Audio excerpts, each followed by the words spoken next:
Hello and welcome back to The Movies Made Us Do It. Me and Matt are back. How are you, Matt? I'm pretty good, sir. Excellent. Should we say party on, dude? Yes, party on, dude. We are covering Wayne's World. Because, as you rightly said, something totally different. Yeah, and we're a year out, but it's like 30 years old now. Yeah, maybe we should have waited. Never mind. Oh wait, are we a year too late? Or yeah. Oh, okay. Oh well. It's too late. That's. I'm surprised we missed that one. Yeah. Never mind. We're here now, and we are covering Wayne's World from 1992. And boy, does it feel like 1992 when you watch this film. It's maybe the most 1992 film I've watched. Yep. Superb. It definitely dates you, doesn't it? It really, really does. So when was this a cinema watch for you? Was. Yeah. I did go to the cinema to see this. This was a VHS watch for me, actually. It was not a cinema. It's like younger than me though, so Yeah, totally. And when I saw it though, it became obsession. Yep. It was one of those things what we were saying before we went on air. I have this problem with I used to have this problem as a kid of just like watching the same thing over and over again. And I did that with Wayne's World to where I don't watch it very often anymore because you get to that point where you're like, I know every joke, I know it off by heart. But I think this time around it was good because I'd left it long enough. Yes, and I actually did laugh at a few things. Well. I was like, there were bits I'd forgotten. I remembered all the big bits. It's the little bits. It's the little shots, like in a minute we'll get to. It'll just cut to a shot, like when they're in the donut place, and it just randomly cuts to a shot of Garth drinking from a straw, but he's drinking from the donut. Yes, and it's like little things like that I've forgotten about that made me laugh rewatching it this time because you remember the big jokes, but it's the little things, you know. Yeah. Almost every phrase. Oh God. Became part of your vocab for years. Especially if you're in that scene, if you're in the alternative scene, like, oh my goodness, like everyone, and the thing is, it's one of those, it's almost one of those like Spinal Tap moments. You know, like Alice Cooper once said that Spinal Tap is like, God, we've got lost backstage. Like like this has happened. Yeah, almost every band has said that's happened to us. We've done that. And the thing is, if you're in this scene, like the bits, like I can't help but almost cringe when they go to the rock venue and all of that stuff. I'm like, oh my God, it's close to the bone, man. Yeah. But anyway, should we just get into it and just start talking about Wayne's World? So of course, well, we should say that this started as like a sketch, right? It's based on a Saturday Night Live sketch. So Mike Myers has been doing it for years before. He started off, was it Wayne's Power Minute? I think was what he started off as, and then I think he did it on Second City for a bit, and then of course when he moved to SNL, he got, it was that. But originally it was just him. Yeah. And when he moved to SNL, Dana Carvey was asked if he could, go with him. And the funniest thing is that, especially in this country, we wouldn't fucking know. But Dana Carvey at the time was massive. He was way bigger than Myers. Mm-hmm. And annoyingly for us, they didn't really show Saturday Night Live over here. Some things just didn't cross the pond. No. It is weird because like the only thing that they used to show on Saturday Night Live was the 70s ones with Chase, and so I watched all those, all the really old, the 70s ones. There was a point when a lot of it was on YouTube, and I have noticed a lot of it's been removed now, but that's how I saw a lot of it was watching it on YouTube because just didn't get it. The sketches are on YouTube right now. I actually went back and watched a couple of them, like Madonna's one oh, good lord. They're in the second movie. Aerosmith, and stuff like that. And there's some really good. Some of them are like, oh, that didn't last very well, did it? That one died. But some of them are like really still funny. The one I want the SNL I really want to watch is the Steven Seagal one. It's like infamous as the worst SNL episode ever because he's terrible. Like, he doesn't understand humor.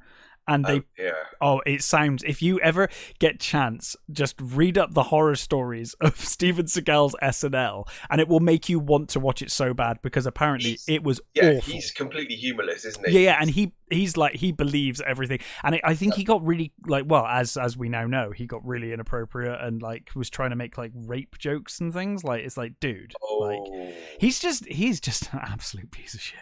Yeah, but as a result, he lives in Seagal world, and he does. You know, that's fine for him, isn't it? But it's one of those things, you know, when someone's like, this film is the worst thing I've ever seen.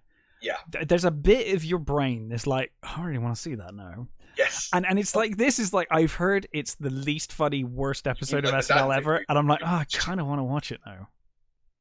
Like what? The Danzig movie you watched. Oh, man. Do you know, I only remembered the other day that he's released another movie since then. I need to do my homework. Is that a Western? I saw the trailer for it. Yeah, I need to see it. I can't believe I'd forgotten. Western. It's like, okay, I want to see that. I might actually try and watch that for next week. Just because I had so much fun reviewing the last one. It was so bad, but really entertainingly bad. And like, I might have to do it, dude. I might have to do it. Anyway, back to Wayne's World. Actually, we want. We did see the Wayne's World sketches over here. Yes, we did. Yeah. Def 2, I think it was on channel 2 and channel 4, depending on what year it was. They showed just the Wayne's World sketches. Yeah, I'm guessing because Wayne's World was big. Yeah, it must have been. And I remember watching, because it was the same show that used to play Liquid Television that showed Eon Flux. Yeah. And I loved Eon Flux. Now there's a cartoon I haven't seen for years, but remember loving so much. Yeah, I wonder what that's like these days. So weird and so brilliant, and really a weird thing that should have, cemented American sort of animation. It never really sort of, you think, other things should have came out of that and didn't really. Yeah. That's a weird aside, but yeah. So that's all good. That's what we do.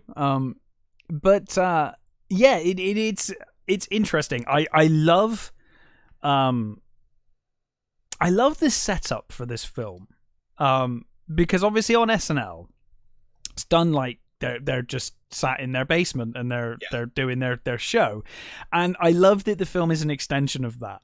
Like, it's like, that was actually, like, you can almost say that all of the Saturday Night Live sketches, they're in continuity with the movie, where it's just in the basement, and then we step away from the basement for the movie. And I love that. I think that's such a cool idea, that they were like, oh no, it actually was a show that they were doing in their basement, and now they've stepped out of that and into, the rest of the world.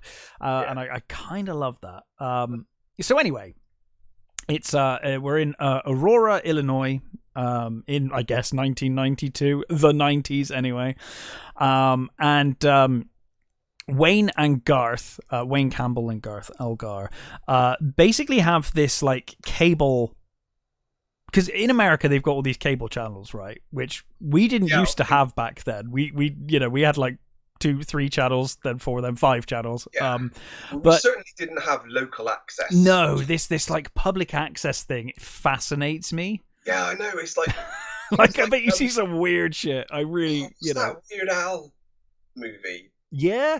Oh God. So stuff like that used to. Yeah. I love watching it where they used to have things that were set in public access, because you just didn't have that. You always get those really cool like urban legends of like creepy things that used to turn up and on like public access TV, and no one knew where it came from, and it was just broadcast one night only, and of course no one's got any evidence of it, but it was really creepy, and this thing happened. I love all that stuff.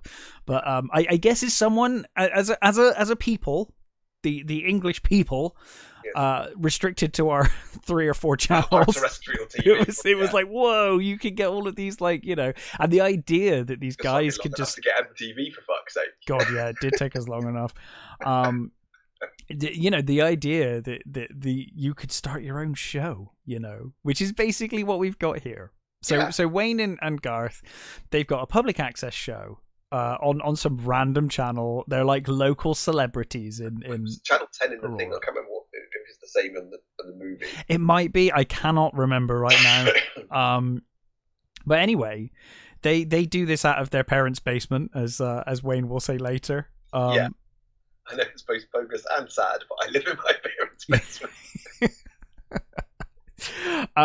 But anyway, we open on them, and by the way, it's absolutely lovely to see the old Paramount logo with the full music as well at the start. Yeah. It's little things like that. It's like, oh man, it's really sad when you watch so many movies and you sort of get nostalgic for like just movie logos. I used to. Intros. Oh my god, yeah, I used to all the time. My favourite's still the Golden Harvest one. I don't know. You cannot then watch the Golden Harvest without going dong dong dong. I don't know, the MGM Lion as well. There's a big one. But anyway, we'll get to Wayne's World eventually. Don't worry. We've got to the opening credits. So we open on an episode. We're like mid-episode on Wayne's World, and being filmed in his parents' basement, as we said. And they're talking about this guy's come on to show his latest invention, the suck cut, which basically is a vacuum and a razor or like a shaver. So it's like hair clippers with like a suck ability. It's like a vacuum hair trimmer. And of course they try it on Garth. And Garth's like, oh, I just, don't buzz me. It's like just a little off the top. But so they're showing these, and you get the idea that like this is just the kind of stupid shit that they do.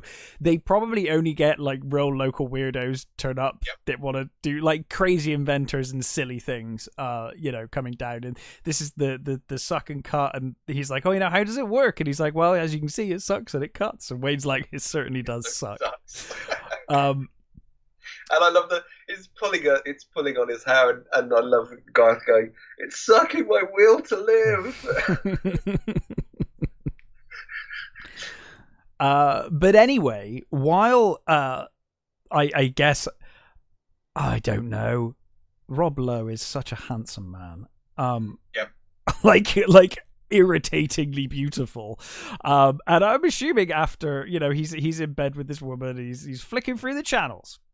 And of course he comes across Wayne's World, and immediately thinks it's rubbish. Yeah. Until the person he's with is like, oh, they're hilarious. They do this show and it's really funny. And then this idea hits him that I guess he immediately, like a sinister villain, has immediately thought, I can exploit these guys. Yeah. Like his first thought. You could almost see him rubbing his hands. Mm-hmm. Yeah, because he's like, they've got no money. I could literally come in, offer them a bit of money, and basically destroy their lives to promote this asshole's arcade. Apparently, his mannerisms were based on Lorne Michaels, who was the producer. Oh, really? Yeah, and he also produced Saturday Night Live and stuff. So apparently, his mannerisms were. I think Dana Carvey schooled Rob Lowe in the mannerisms for Lorne Michaels. Every now and again, an actor will put in a performance that kind of scars them in my brain forever. And I've always thought Rob Lowe's a bad guy in everything because of Wayne's World. Like, whenever he's in anything, I'm like, you are bad. You're just a sleazy bad guy. He's very good at it. He does it very well. And he was, at this point as well, he'd been in trouble because he had there was that sex tape that made rounds, and it was an underage girl, wasn't it? Oh, I didn't know that. Really? Yes, he got in trouble. God. It was so. I think he sort of was out of favour, and I think Michael said when they were talking about getting Rob Lowe in, because I think he'd been on Saturday Night Live, and I think he showed that he actually had comedy timing and stuff. They're like, wow, he's actually pretty good. He's fantastic in this film. They said we should get him for the movie, and Michael's like, he's in trouble, but he's like, that's okay, because he'll be cheaper. Well, yeah, there is that. Well, I imagine he got quite a bit of work from this movie, to be fair. It kind of restarted him, I guess. I mean, he also, later on, he was in Austin Powers 2, isn't he? Yes. He's the younger number 2. Yes, yeah. So we then get what is kind of standard for these movies, but kind of weird, is the breaking of the fourth wall. Yeah. The show ends, and we follow Wayne as he walks outside, and he starts talking to the camera. He starts telling the audience at home or in the cinema who he is and what he does. That he has this public access show, that he lives in Aurora in his mum's basement, and that he would love. He loves what he does, but he wants to be able to do it for a living. He'd love to do Wayne's World for a living, and then he kind of admits to the audience, he's like, it'll never happen. But then the Mirthmobile turns up. Yeah. And I wanted this car so bad. I know. It's a piece of shit, but I just... one of the worst cars ever made. I know, but it's so iconic. I think without this movie, that car would have probably disappeared and no one would have ever bothered with it ever again. For sure, but it's one of those things when it's like, if you see a DeLorean, all done up, you're like, oh, that's cool. Although I'm kind of at the point with the DeLorean now where I respect it more if I see a DeLorean that's not been converted than is. Or you see for having the balls to just leaving it as a factory model. And I mean, DeLoreans are not great cars, but they are very beautiful. And just to see one just normal, it's like, oh, yes, good for you. I wonder if there's anyone out there that owns a DeLorean that's like never watched Back to the Future and has no idea about it. It's like, what are you talking about? That'd be so funny. How would they have lived to have not got any reference whatsoever? Oh, well, what you do is that you just need to find react people on YouTube, because apparently they've never watched anything. You come across these people that are like, oh, what's Star Wars? Oh my god, it's in space. Oh, wow. And they do those really stupid over the top react faces. You're like, come on, you know what Star Wars is. Let's not be, now you're being silly. I watched a couple of reactors. I like some of them, but I do find it kind of tiresome when they're like, my first time ever watching, the most obvious thing ever. Some of the ones I watched that where they're literally like, well, I've never seen it, but I know all the stuff. Yeah, at least accept that you've heard of it, or you know something. Yeah. He's, Vader's his father and all that sort of stuff. Spoilers. Yeah. But in any case, this goddamn car. And it is one of those cars. If I saw someone that had done had got one of these cars and done it out like the Mirthmobile, I would be like, massive respect. I'm surprised if you could find one in this country. I don't think they came here. No. But anyway, they're gonna head to a nightclub. But on the way, they have to look at shop first though. Yeah, they have to look at the fender, right? Yeah. So they have to drive past the guitar shop or music shop, I guess, so that Wayne can admire this Fender, and it is beautiful. It's this white Fender. It's in for some reason in this protective case. Yeah. For cinematic reasons, I guess.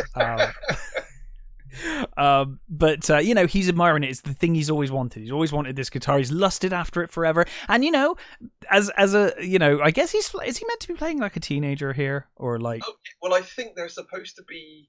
I'm not sure how old they are meant to be, because Americans do tend to have they cast old for younger people. So Well, also their school is longer, isn't it, than ours? Yeah. So I think he's supposed to be about 18-ish. Okay, cool. 17, 18. So being that age, I used to lust after things, you'd be like, oh my god, I wish I had that thing, that one thing, that's the thing. And that's his thing, is 1964 Fender Stratocaster. I don't know anything about guitars. That's what Wikipedia's telling me. Because there was no way I was going to remember them. No, Wikipedia told me. I don't fucking know.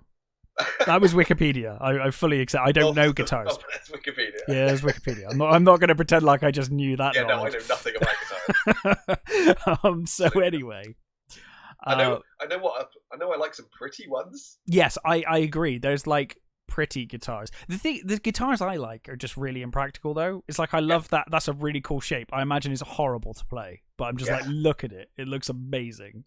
I can remember seeing some band with a steampunk guitar, and I was thinking, that is the coolest thing I've ever seen. I bet it plays like shit. Yeah, but look at it. Yeah. But what we have here is a very classic looking guitar, electric, and looks awesome. It's quite nice how plain it is. There's no sort of nice white guitar. I think it's just a very well built, prestigious kind of, guitar, I guess. Yeah. But anyway, they're on their way to a nightclub, and on the way, Wayne suggests that they have a little Bohemian Rhapsody.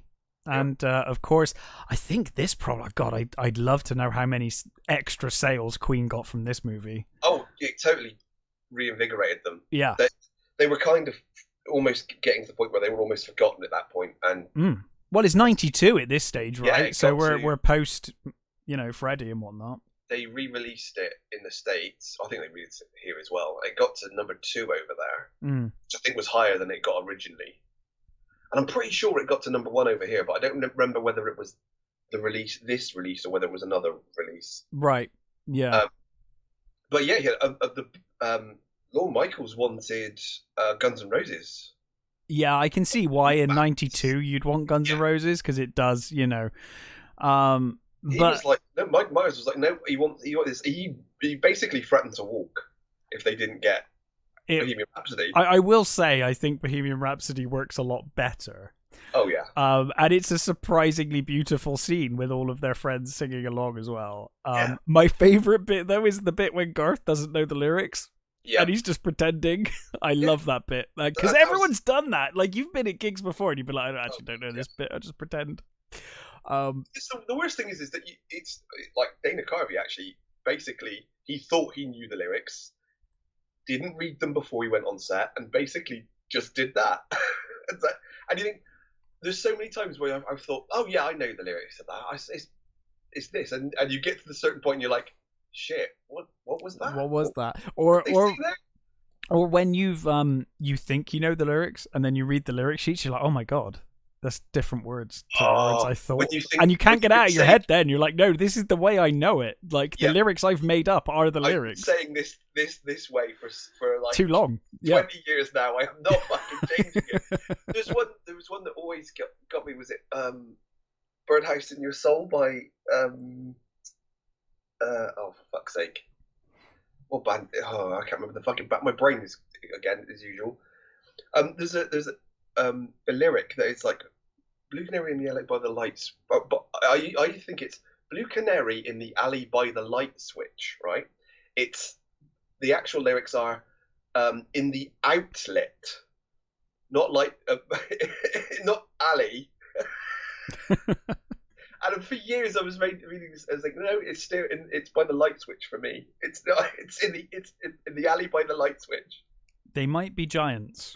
Thank you. Thank God for that. My bloody brain, man. Oh, I don't know. I get days like that, man. It happens. But anyway, they head to this nightclub. I'm guessing in Illinois they have that big thing with the cars all spiked. It's a very cool visual. I assume so, yeah. Yeah. Or did, I guess, in 92. That's kind of cool. Yeah, it's very cool. But anyway, they head to the club and they speak to the bouncer outside. They're talking. They stop at the donut place first. Oh, did they stop at the donut place first? Mm-hmm. All right, okay. So they go to the donut. I thought they went after for some reason. That's weird. But anyway, yeah, okay. So they go to the donut place. And I love the guy behind the counter and his story. Because it's Glenn. So good. So good. When Wayne's like, oh, it's like talking to the camera, and then he walks away, and the camera just starts following this guy with this really intense. He's like, if you kill someone in the heat of battle, it's called honorable, but if you kill someone in the heat of passion, it's called murder. And he goes into this really deep story, and then Wayne, of course, has not heard any of that, and just comes back, and he's like, "What are you doing?" The camera follows us, and then of course it turns around, and like Garth's like, "Oh God." Doesn't he like Garth like tells the camera, he's like, "What's over there? What's that over there?" And the camera turns away, and just runs away. Hey, what's that over there? Dana Carvey's when they got to the movie, when they were doing the sketches and things before they got to the movie, his only sort of thing when they said, "Well, how do you want me to play this character? What can you give me?" Basically, all he said was, "Garth loves Wayne." That's it. That's all he told him. Right. Which you can kind of get. You kind of get that in the movie, so that makes sense. Poor Dana Carvey got a bit sort of pissed off with this. I think he threatened to walk at one point because he was, I think the thing is that Mike Myers had been doing this character for like years, and I think he was so attached to it that he wanted it to be about this character, and Garth was just getting nothing. So they were, rewriting the script as they were going, and Carvey kept saying, "Oh, well, we could do this, I could do this for my character," and they were like, "Yeah, that's fine." And then when the next morning, when the scripts were rewritten, none of his suggestions were written. So he's like, "Fuck this shit," I'm doing nothing here.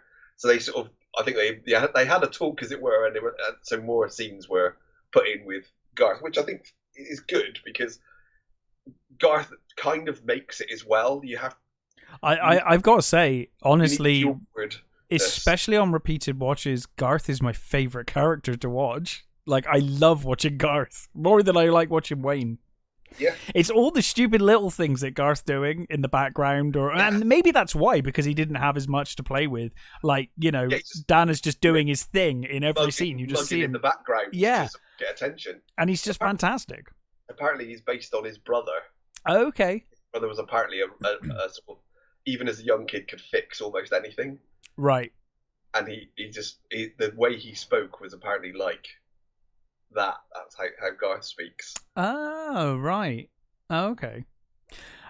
So yeah, they sit down to have their donuts. And we're kind of introduced to their whole little posse, both in the car and at the donut place.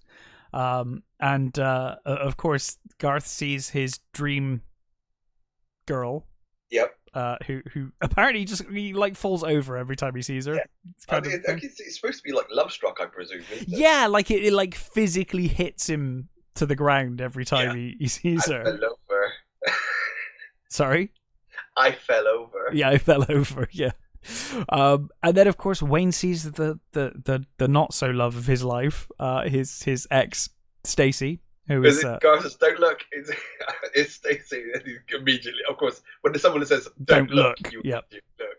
Yeah, it's like the law, right? Yeah. And the waitress comes over. She's like, "Aren't you guys fed up of ordering the same thing every day?" And you're like, "No." No. Yeah. What are you talking about? That's just it, isn't it? It's our order. It's what we do. But in any case, they then head to the. But I don't get the Stacey bit when Stacey comes over. Oh, with the gun rack. With the present. It's like, what would I do with a gun rack? I don't own a gun. He comes over with this present, and he says, "If it's a severed head, I'm going to be really upset." Yeah, and he's like, "What is it? It's a gun rack. I don't own a gun, let alone necessitating many guns that would necessitate this gun rack." She's just like, "Oh, you don't like it?" And she's like, "One day you're going to lose me." And he's like, "I already lost you." Yeah, we broke up. Apparently that was a real incident in Mike Myers' life. Oh, really? That someone just wouldn't let go and kept... Apparently she bought him the gun rack as a joke. Oh, sorry, the gun rack really happened. Oh, wow, okay. No, the whole Stacey and the gun rack thing really happened. Apparently she bought it as a joke, but he didn't get it. Right. Like, what? That seems like an expensive joke. Apparently afterwards, I think I think she was very upset because obviously the real woman was like, "Okay, that's me," and he did phone her apparently and apologise for using her like that. Fair enough. But I mean, come on, that's comedy gold. It's pretty funny, yeah. Yeah, it's pretty funny. But yeah, anyway, so the dream woman's Donna Dixon. Yes. Which is Dan Aykroyd's wife. Oh, really? Oh, okay. Yeah. But yes. So anyway, they head to the nightclub, and they talk to the bouncer outside and ask, basically what's going on? What's going on in there? We used to do that, especially when it was gigs, because it's like, I don't want to see the support. Just go and ask them. Ask them when the band you want to see are on, because it's too expensive to drink in the place. So it's very rare that you go, I'm actually wanted to see the support act over the main band. I mean, it certainly happens. It happens, and it's very rare that you want to go to the whole gig, because you can't really afford to drink in the venue for the whole gig. So it's like, let me know when the band that I want, what are the door times, But anyway, he says like, oh, these bands are just finishing up, and I can't remember what the first band he says is, but the Shitty Beatles. It's like, why would you name your band the Shitty Beatles? Yeah. And he's like, are they any good? He's like, they're terrible. And he's like, they suck. It's not just a clever name then. But yes, but that's Meatloaf as well, of course. Of course, yeah. But Crucial Taunt are just about to finish their set. Again, terrible bloody name. Yeah, it's a very 90s name though. And they're told, they're told by Mr. Meatloaf that they can really wail. They're amazing. Yep. So of course they head in, and Garth immediately gets bullied and that like has to leave because this big guy just calls him a dweeb and tells him to. The floor. Sorry. Picks him up and throws him on the floor. Yeah, and he's ow, and it just gets up and leaves. But of course he's going to come back in a bit.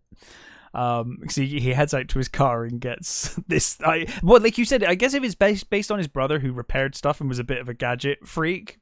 Yeah, that I guess is what happens here. Because Garth has this kind of homemade taser. Yeah, that he's built. And he comes back and just launches the guy across the room with it. Some people have pointed out looks vaguely like the guns from Blake 7, and it kind of does. I never really thought about it, but it kind of does. They look a bit higher budget than Blake 7, to be honest. Whether they even knew what Blake 7 was, but no, it also looks a bit higher budget than Blake 7, if I'm being brutally honest. Yes, but no, they're right. It does resemble them. And then of course he does that thing where he just like, I guess instead of, because he can't spin it because it's not held that way, he just kind of so bad, doesn't it? They speed it up as well. It's like... I think it would have been funnier if they hadn't sped it up, because he does it for so long back and forth that it's just painful. It would have been really funny if they just kept it. You can see that the some of the women in the crowd as well. You can see in their eyes they're all going, "What is this? What's going on? What's being filmed right now?" Yeah, we're extras. What is going on? Like, why? What is this? But anyway, he does the thing and then he blows on it because there's smoke coming out of it. He's probably killed the guy. So we get the Mission Impossible theme tune as well while he's making the gadget. This movie has got a lot of weird theme tunes and stuff running through it. It does, yeah. I mean, there's a bit later on. There's a whole scene where they recreate the opening from Laverne and Shirley. Yeah. I bet you most people these days who have watched this have never even heard of Laverne and Shirley, let alone seen it in a single episode. No, and it is odd because they kind of go the whole gambit, don't they? They do like Terminator 2, which came out the year before this. Very topical, totally makes sense, to like really obscure things like Mission Impossible. It's like this is before the movie remakes or any of that. This is the original theme from the original show. Yeah. It's like, I guess it was a popular show, but it would have been on. It would have been on TV for all the time. I mean, even that was played all the time over here as well. Yeah, yeah. But so, that was a little bit more. I mean, I watched Laverne and Shirley as a kid because it was basically a spin-off of Happy Days, isn't it? Mm-hmm. So I watched that. So I knew that I know that, but it's a massively obscure bit. Yeah. Yeah. But anyway, whilst at the gig, Wayne basically looks over at the singer and sees Cassandra Wong, who is the lead vocalist and bassist for Crucial Taunt, and basically immediately falls in love with her. And I love he's like properly obsessed with her, and then she gets off stage and there's this like brawl going on. She gets like this guy like accidentally, I think, spills beer on her, and she kicks the living shit out of him. Because I think he spills it because he gets hit. but then she beats him up. Well, she beats them both up, but it's funny. And then of course he's like obsessed now. He's like, oh no, I need to be with this girl. He gets there's the same thing with the guitar in it, which I think we all did as well. Was she will be mine? Oh yes, she will be mine. Yeah. But yeah, he basically tries to chat her up, and he does some really bad jokes. He like says everybody was kung fu fighting. But I love that he immediately cringes. Like, so brilliant. He knows as soon as he said it. He knows as soon as it came out of his mouth. I mean, I think men. I'm not speaking for ladies, but men. I think we've all been there trying to chat up a girl and gone and said something like that. Really dumb. Immediately, your whole body just constricts on itself. You're like, oh god, that was the stupidest thing I've ever said. Yeah, you're just trying way too hard and just making a fool of yourself. But anyway, she recognizes him. She says, "Oh, you do that rock show, right?" And he's like, "Yeah, fair enough." And despite insulting her, he does, well. She doesn't really. She doesn't. She invites him to her private event. Can I see you again? And she basically says, "If you've got $5 or whatever, you can pay to see me again." Yeah. Other place. And he kind of takes that as he kind of almost takes that as more than what it is, because all she basically said was, "You can come to my next gig if you pay." Like, she's not even like, "Oh, I'll guest list you." It's like, no, you can pay to come in. But anyway, I guess he's happy after his terrible joke that she didn't just like walk away in disgust. Yeah, we'll slap him. So, but yeah, anyway, so now he has this next occasion where he can see her again. But anyway, in the meantime, Benjamin is he's convinced about basically exploiting these two kids out of money, and he speaks to this arcade owner. I forget his name. What is the arcade owner's name? Nowhere Vanderhoff. That's it, Vanderhoff. Yeah, he speaks to Vanderhoff and Brian Doyle Murphy. Yeah, who is just phenomenal. Yeah. Again, the casting in this show is actually brilliant. Everyone plays their part perfectly, I think. Yeah. But yes, so Vanderhoff. He says. They're showing him the clip from the hair thing. Yeah. And he says, "What do you think?" Benjamin says to him, "What do you think?" He says, "I think it's two chimps on a Davenport in their basement." And they're like the other guy's like, "Oh, these are your customers, like, and they're not phony, and kids can tell a phony." And Vanderhoff's like, "Kids are idiots. I see them every day putting quarters into a machine they can never win." Like hitting a feed bar in a cage experiment.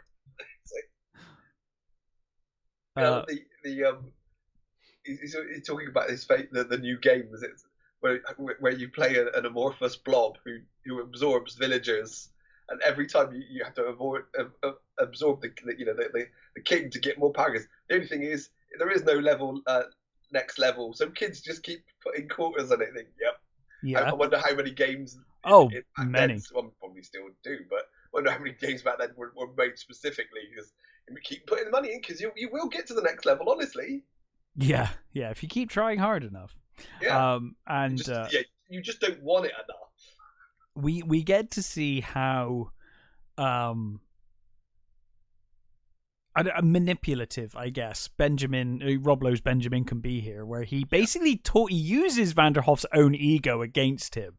Yep. Where Vanderhoff's talking about this arcade machine, and that Miss Pac-Man has a bow in her hair and in her head instead, without it is Pac-Man, with it is Miss Pac-Man, even though there is more to Miss Pac-Man than just that, but never mind.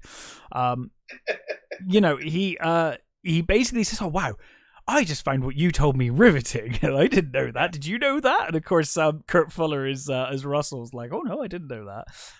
Another one of my favorite characters for this film is actually Russell. Russell's great. Love Russell. Because Russell sort of he wants to be a good guy. He's just loyal. He's obviously working with the scumbags, but he means well. I love the bit when he's like, "Oh, just get to know them," and he's just like, "Hi." Yeah. Hi. But yeah, so they basically talked Noah into doing this show that he had no intention of funding. It's just like you get them. I'll do. I'll support Gilligan's Island. Why am I doing this? Why am I doing this? When they're like, this is your audience. This is literally the people you see lining up to play arcades. And they've got a point from that regard, and I think Vanderhoff even says like, oh well, you know, I do my own advertisements, my own commercials, but I can't advertise the arcade machines because the technology changes so quickly. And they said, well, you know, you're basically telling me that if you had this show, you could come on this show and tell the kids, you know, what. Every week you could tell them at the new arcade machines. And he's like, well, yeah, I guess I am saying that. And, you know, basically just completely talks him into doing this you know, financing this show. And he's ushering him out the door and he's like, I'll think about it. Yeah, and they're like, oh, we've got him. We've got him. And of course, Russell's like, is it really wise to try and sell a show we don't actually own? And like Benjamin's like, by the end of the night, we will own it. And of course they doesn't Benjamin, I think Benjamin meets them at the donut shop, right? No, or is it just like a restaurant? They walk into their show after they walk into their house. Yeah, but he takes them out for food, doesn't he? I can't remember where he takes them out for food. They drive over. First of all, they drive over and they're doing the show. Mm-hmm. They basically walk into the house and walk down into the basement. And they're just like introduce themselves in their basement. It's like, okay. Yeah, I mean that happens a lot though. That happens later in the movie as well. Like by the end of the movie, everyone just walks down there. Yeah. It's like an open door policy apparently. But yeah, they come down and they watch the show, and he's the sleaziest fucker. You know, he's like, oh, I hate to say this, I'm embarrassed to say this, but I'm a fan, and like, you know, I was watching your show. Okay. Yeah. And Garth is immediately suspicious. Yeah. Like Garth knows what's up straight away. I guess it's supposed to. I guess it's that Wayne is slightly more hungry for it, so he's a bit more egotistical, I think, and so he's like, "Oh, this is my chance," you know. Whereas I think Garth is happy with his life with Wayne, just doing what he's doing. He's just living his life and it's fine. As he says later, we hate change, and I think Garth probably hates change more than Wayne. You know, I think he's definitely autistic, isn't he? He has all the sort of traits that you would. Well, I mean, certainly he's movie autistic. Let's say. Yes, movie autistic. Yeah. I think that's a fair assessment. So yeah, they basically blow smoke up their ass. Take them out for a bit of food. I love that massive bowl of whatever the hell they could put down in front of Gar. That massive glass of some weird cocktail. Yeah, I love when Benjamin's talking and Garth just like literally throws his pen on the floor. He's like, I dropped my pen. Yeah. And then starts talking to the camera. He's like, do you buy any of this? It seems really suspicious. Yeah, he says, don't you think it's weird that like he had contracts already? I mean, like he came with contracts. Yeah, like, isn't that weird? Because hey, did you also see that episode of Twilight Zone where the guy got his tongue cut out and put it in the jar and it got bigger and bigger and all these baby tongues came out of it? That is not an episode of the Twilight Zone, but I wish it was. Yeah, I know. It sounds awesome. I don't remember that. I don't remember that episode. Well, there was The Silence, which involved a guy removing his tongue because he had a bet to stay quiet for a year and he'd win loads of money and stuff. But yeah, not putting in jars and then breeding more tongues. It just sounds amazing. I was like, that sounds great. But yeah, so he's suspicious. But of course, Benjamin's like, well, you know, I was watching your show the other night. Like I said, I'm a fan, and I said to Noah. He says, "Oh, but you're artists. You wouldn't want the money, would you? I've got 2 checks for like $5,000." Well, Wayne's like, no, we wouldn't want the money. And I mean, $5,000 is like, wow. I mean, yeah. Oh my God. Back in the to 18-year-olds in the 90s. Jesus. I guess. I'd think. Well, I mean, the thing is, it's not that they're obviously they're going to get paid for doing the show, right? Yeah. So. Yeah, I'm assuming it's like an advance of like, here, we'll give you $5,000, we'll pay you to do the show. Of course, the contract says we're buying the fucking rights to your show. Like, basically, like he says, "Can I read the contract?" And he just goes, "Yep, love what you've done here. Oh, this is interesting." He's like clearly not fucking reading the contract at all. Yeah, not even bothering. But yeah, so I love when Wayne's going through the contract. He's like, I love what you've done here. I love this. I love that. But yeah, basically they of course they agree. How could they not agree? They're running around going, "I've got $5,000. I've got $5,000. I've got $5,000." But yeah, so they then go to Cassandra's private. It's like her loft, right? Is that what she says?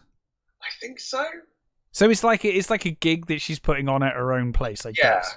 Unless she has a club, maybe she's got her own club called the Loft or something. Because it's a big place. It's not, it's not a tiny place. I suppose it's supposed to be like a studio apartment, isn't it? Yeah, I guess so. And I'm sure you probably couldn't have afforded a studio apartment then in LA, but no, it's not in LA, is it? It's in Illinois, so it's not now, so bad.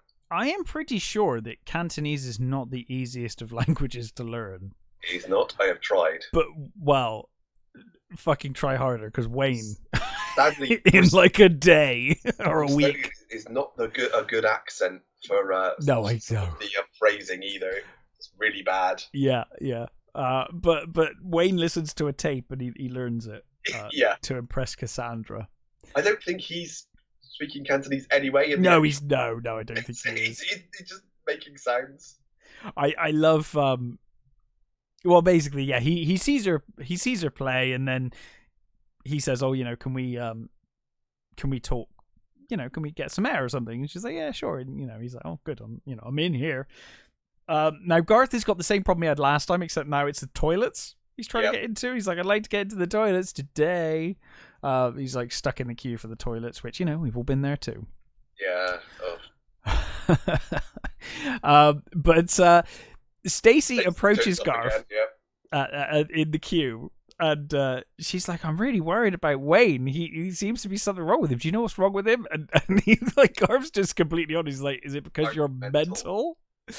And she's like, "I'm really worried about him. What do you think I should do?" And he's like, "I think you should move on and get over it." And she's like, "Move on and get over it? Yeah, of course." Just puts her arm around that dude. Random guy. Sure, why not? Meanwhile, Wayne is chatting up Cassandra on the roof.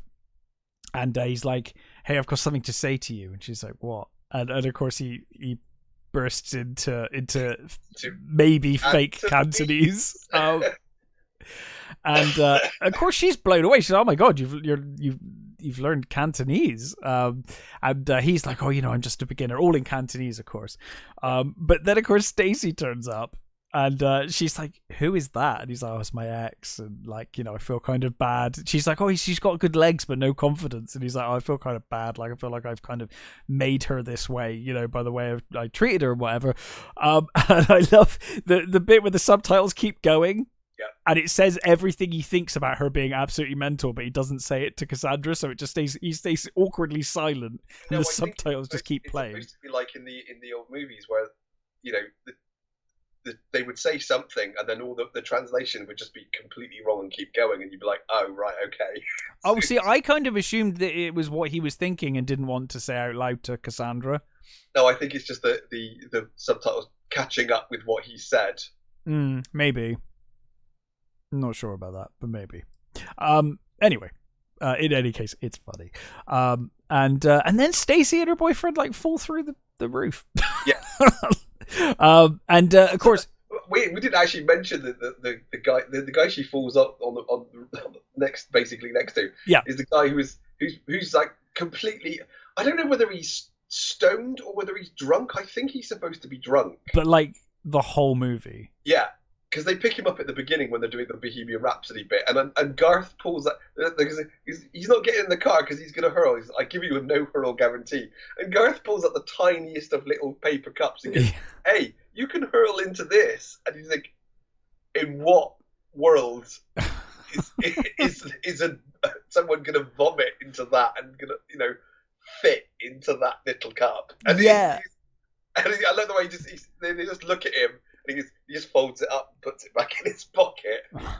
And of course he's there when they speak to the police officer as well, who talks about the cavity searches. Oh, the cavity! The copper's brilliant. He's great. They do the whole bacon thing, which everybody's used the I smell bacon when the copper's been around. But what I love about his character is he's actually really good natured about it. And he's really cool. In the end, he ends up helping them out. He's a nice guy. Yeah, he is just a nice dude. And I love that line. We stopped the bus. Yeah, a bus full of people because we heard that there was a drugs thing going on. I guess we had to do some full body cavity searches. I myself inspected. Did you say like 12 people or something? Yeah, I inspected 12 individuals. The man who loves his job. But yeah, so Stacey falls through the roof and luckily lands on a sofa. Although she does have a neck brace later, so I guess it does mess her up. Then she must have got hurt a little. Yeah, but Wayne asks Cassandra if he can call her sometime because she says, "Oh, you make me laugh," and he's like, "Can I call you sometime?" And she's like, "Sure," and he's, hooray, happy. Zang, which Zang. I used for years. Yeah. Not so much anymore. Sorry? Not so much anymore? Not really. Every now and again I'll remember and use it maybe. I think that's the same with a lot of the stuff in this. Yeah. We used them all the... I mean, the one of the biggest ones is "That's what she said." Yeah. Everyone seems to think that came from The Office. Oh, no, yeah. No, I think this is the first time I heard it. Mm-hmm. It may be from before this. I don't know. This is probably not the origin of it either, but it's what I'd argue it's the popularization of it. Yes. Yeah. Anyway, Wayne and Garth are rich now with $5,000. Yeah, they're rich. Totally rolling in it. They're rolling in it. So of course Wayne's already bought a CD player. Yes, for the car, and Cassandra's blown away by that. She's like, "Oh my god!" God. CD players are so bad in cars. And they skip especially in '92. Every bump they skipped. I remember I never bought a CD myself, but I remember my friend buying it. And I borrowed it, and that was enough to make me go, "Okay, I never need to do that. I will stick to cassettes." Oh god, especially because if it was the portable ones, like the batteries ran down in no time. They skipped all the time. It was just awful, absolutely awful. And also. Tapes. It was tapes until MP3s, basically. If you had a long album, it wouldn't play the last couple of tracks because the fucking laser didn't reach that far. Yeah. On the fucking CD. Those things were fucking awful. Yeah, I bought one and I went back to tapes. Yep. And then I stayed with tapes. I wish I'd done mini disc. I kind of wish I'd done mini disc, but I didn't. I waited until basically phones and MP3 players were a thing. So but anyway, so he's got this CD player for the car, and of course he has to take Cassandra to his other love, the Fender, and they go to the guitar shop, and I love the guy is like, he's like, "I'd like to look at this guitar, please." He's like, "Again?" It's like, I like that before we get to the guy, when they get there and he goes, "Oh, I will use the 'Can I help you' riff." Yeah. And he plays that little thing and the guy goes, "Can I help you?" But of course he's he obviously asks to look at this guitar all the time. Yeah. And starts playing Stairway and is told no, not to play Stairway. There's like even a sign. Apparently that's a thing in a lot of guitar shops, because I think the staff would get pissed off with hearing. Apparently everybody wanted to play Stairway. I can't imagine that's such a problem anymore, but no, I wouldn't have thought so. But I guess for a period. Yeah. Meanwhile, Garth starts playing the drums, and I love how he just starts by like tapping a cymbal. Yep. Just tapping the cymbals. And then he goes into this massive drum solo, and then some guy comes up behind him and is like, dude, you're amazing. He's like, I like to play. I like to play, yeah. Just taps one of the cymbals again. Apparently, that's him. He actually can play the drums. So yeah, I mean, to be honest, it's one of the not to. I can't play drums for shit, so I'm not bragging. It's not that amazing of a solo. Like it's cool. It's cool. I mean, you know, but the guy acts like it's the best thing he's ever seen in his life. Drum kit. I've never used it, but I own one. Why? Was that like a thing you wanted to do but never got around to? I've always wanted to play the drums, right? Okay. And it was one of those things that I just never got round to, right? And then years ago, when we were still at the radio station, yes, Dave wanted to make a band. So he got a guitar and he was going to do it, and he bought me a drum kit. Holy shit! Second-hand drum kit. It was like he bought it as a present for me for like my birthday sort of thing. Sure. And nothing ever came of it. So now you've just got a drum kit. So now I've just got a drum kit in my garage that's just doing nothing. It's pretty cool though. Occasionally I'll go in and like tap it a couple of times and mess about. Like Garth. I just can't play it at all. So yeah, oh, that's cool. It looks good. I started learning keyboard once. That was a thing I did for a while. It took me. I'm really bad. The same problem I get with drums and guitar is doing like different things with my hands. Mm. And I was just getting to the point of getting reasonable at it, and then I injured my forearm tendon in the gym, and I couldn't play it properly for a little while. And then I was like, I was just getting there, and then I was like, now I've lost it again, you know. Yeah. And now I was like, I can't. Fuck it, you know. I'm one of those people. I'm like, if I can't play guitar like Hendrix after a month, I'm like, fuck it. It's not going anywhere. Move on. I'm not Keith Moon, so exactly right. So, you know, it didn't last, but I did. That was the one instrument I did give a go. I got reasonable, but never. I took the guitar lessons at school. The thing is, I think because I could play Apache, and that was it. That was the only thing I learned how to play was Apache. I did I dabbled with vocals in bands in school. The thing is, there was never any they were never in short supply of guitar players. It's like in our school, it was like, you know, don't need guitars. There's plenty of guitar players. We just need every other member, you know.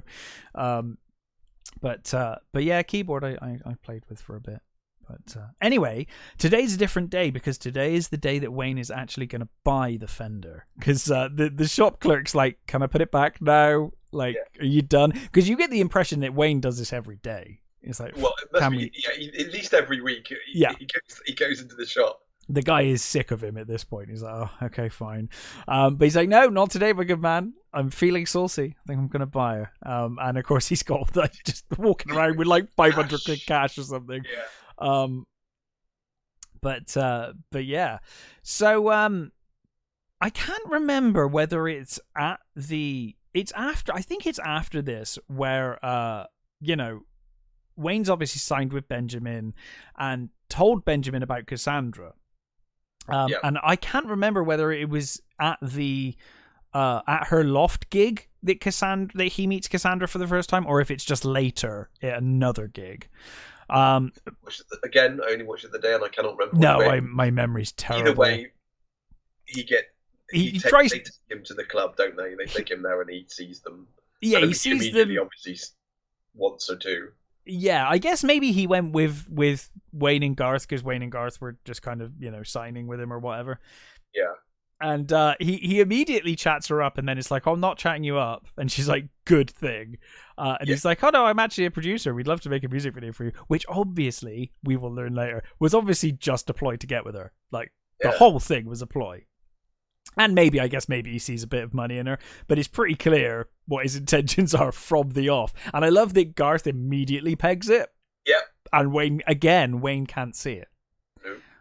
Despite being the lead, Wayne is kind of the fool. Yeah. Through the movie, Garth is the one that kind of sees everything for what it is. I don't know how much they had. You know, he had to fight for that. My guess is probably quite a bit. Yeah, I think your point earlier is absolutely spot on, though. And it is that Garth doesn't have the ego. Yeah. Wayne is like driven by his ego. You know, he wants the girl and he wants the fame. And Garth, because Garth is content with what he's got, he sees everything for what it is. Yeah, he just loves Wayne and that's it. Yeah. Because of course, you know, like Cassandra's basically like, well, you know, you can come to our next gig or whatever. And he's like, oh, can I get hold of you somehow? And she's like, oh yeah, we got flyers at the door. Like, she doesn't believe a word he's saying. No. But yeah, of course, at this show is where Wayne and Garth actually meet the music producer of Sharp Records, right? Frankie Sharp. No, that's a bit. Is it? They meet the bodyguard here, don't they? Which is how they start off on this whole thing. No, Benjamin gives them the tickets to see Alice Cooper, and they. Oh, is that where they meet them? Yeah. No, you're right. Sorry, no, you're right. It is at that gig, isn't it? It is at that gig. So I guess next we've got the meal at Benjamin's house. Would that be right? Do we have the initial show first, where he's talking to them and they do the thing with the green screen? Oh yeah, possibly. And he's trying to teach them how to basically produce for TV as opposed to produce for like cable access. Whereas like. Like no, you don't count three and you don't count from three. You count down to three, and then it's silent, and they just cannot get it. And I love when Wayne and Garth keep nodding, and they're like, "No, stop nodding! Like, stop counting with them." And it's like, and I love the two, especially the two dudes. Is it Linktr.ee and what's his name? Michael DeLuise. Those dudes are brilliant. Yeah, because they're like the only two with actual long hair as well. They're the only ones. They're the only ones that were committed to the role. Yeah, and I love that. There's a brilliant bit in the beginning when they're doing the show, and I think it's Michael DeLuise is on the decks or on the control board, and it sort of explodes and sparks, and he just hits it with a wrench. Yeah. But yeah, the bit with the green screen where they're like, we're in New York, hey, we're in New York, and then we're in Hawaii, hey, when they're doing all the like little bits again, and they goes, hey, we're in Delaware. Hello, I'm in Delaware. Delaware. I have no idea about Delaware, but from a few things I've heard, it sounds like there is nothing in Delaware. So no, I was like you. I've never been there. My only knowledge of Delaware is actually from this movie, so I assume it's really dull. Like that's you know. But yeah, I love this. My favorite one is the next show they do with the sponsor when they've got the whole introduction and stuff, and they're like. Yeah, they've you know they've jazzed up the tune, jazzed up everything, and then you know Wayne's like, oh, you know, party on Garth, and Garth's like, I guess, I guess, yeah. He's shell shocked, looking around.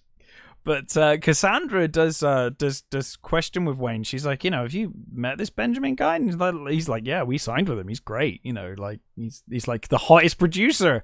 So of course, you know, she agrees to meet with him.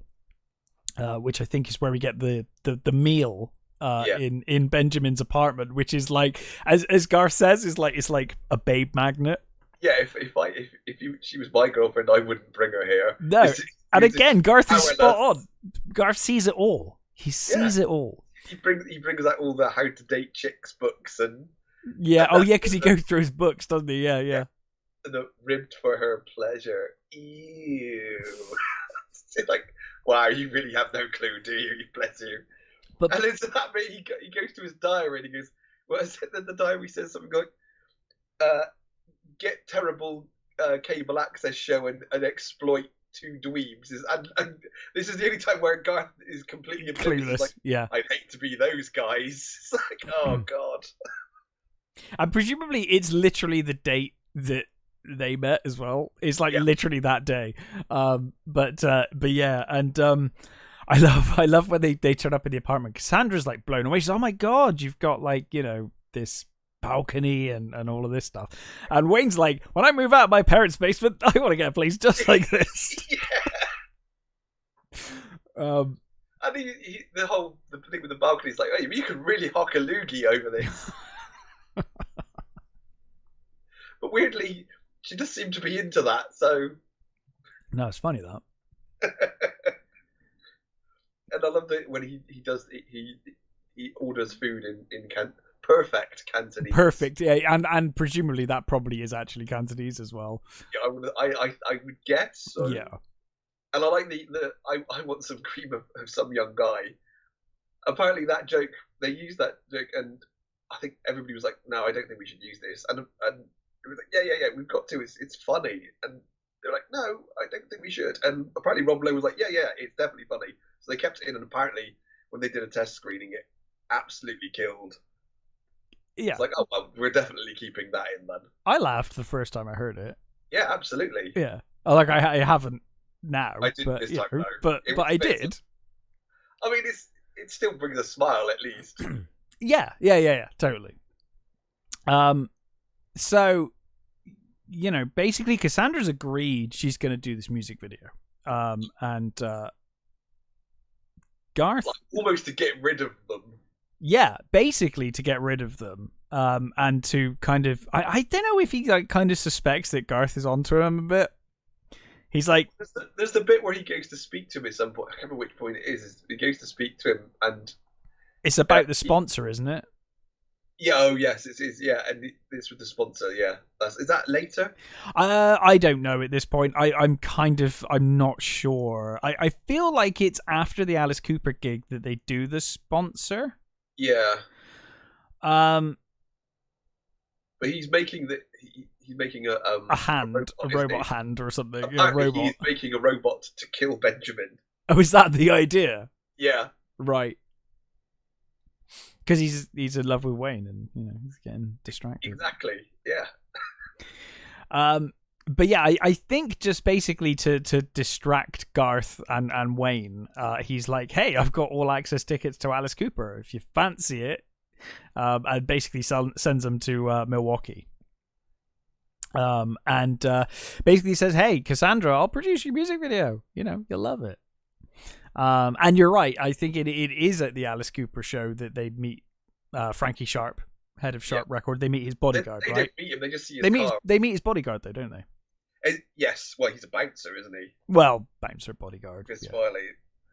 And of course, this will come in. Entirely different. I never realised he's playing an entirely different character in the second movie. I'd always presumed it was the same character, but so did I. Is it not? No, it's a different character, apparently. Oh, okay. That's interesting. Yeah, I assumed that as well. Do you know one thing I'd never noticed before until the other day when I rewatched this?